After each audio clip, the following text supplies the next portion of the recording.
Fig trees are one of the best ornamental and edible trees you can grow in your landscape. I'm here with Jeremy Leckage of Nashville Foodscapes.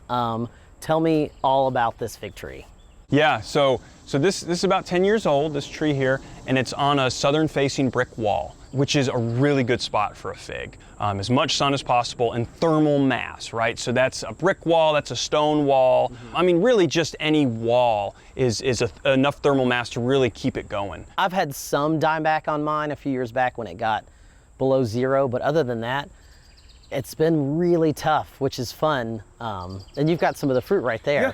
They're pollinated by microscopic wasps. So every time you eat a fig, you're eating a bunch of microscopic wasps, which sounds disgusting, but it's actually incredible. Yeah. And it means that there's some added protein into the fig. Yeah. But it's an incredible pollination. So all the flowers are inside the fruit. The male parasitic wasps don't ever leave. The females travel outside of the fig and go to other figs and go inside and work with the male wasps inside that fig to pollinate. And then you get this delicious fruit. You're never, they're microscopic, so you don't see them, but that's why you don't see these big, beautiful blooms on a fig tree, because they're all inside the fruit. Right, they just start off as these little kind of miniature figs and just kind of grow from there. Yep, and there's these little hole at the very bottom that you see, and you can see it on this one too.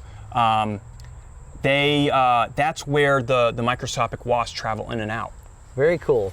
Well, one of the best trees as far as ornamental and edible that I think we can grow in this area. Absolutely. My favorite variety, I've tested a lot of different varieties. The one that seems to be the best is Chicago Hardy, because it fruits on first year growth. Wow, yeah. Which makes a big difference because as many people who have figs know, they will die back, especially in a hard winter. And so if we have Chicago Hardy, the first year growth starts producing figs right away, which makes it so that even in a hard year where the fig dies back, you still get good fruit set. What's the pruning kind of techniques you use on these?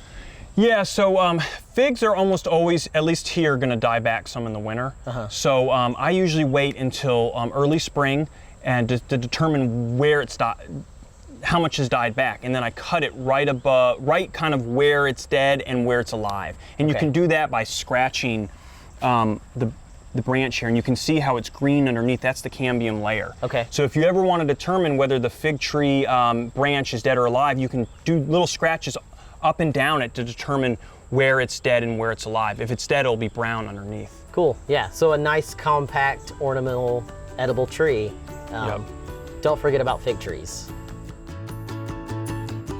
For inspiring garden tours, growing tips, and garden projects, visit our website at volunteergardener.org or on YouTube at the Volunteer Gardener channel, and like us on Facebook.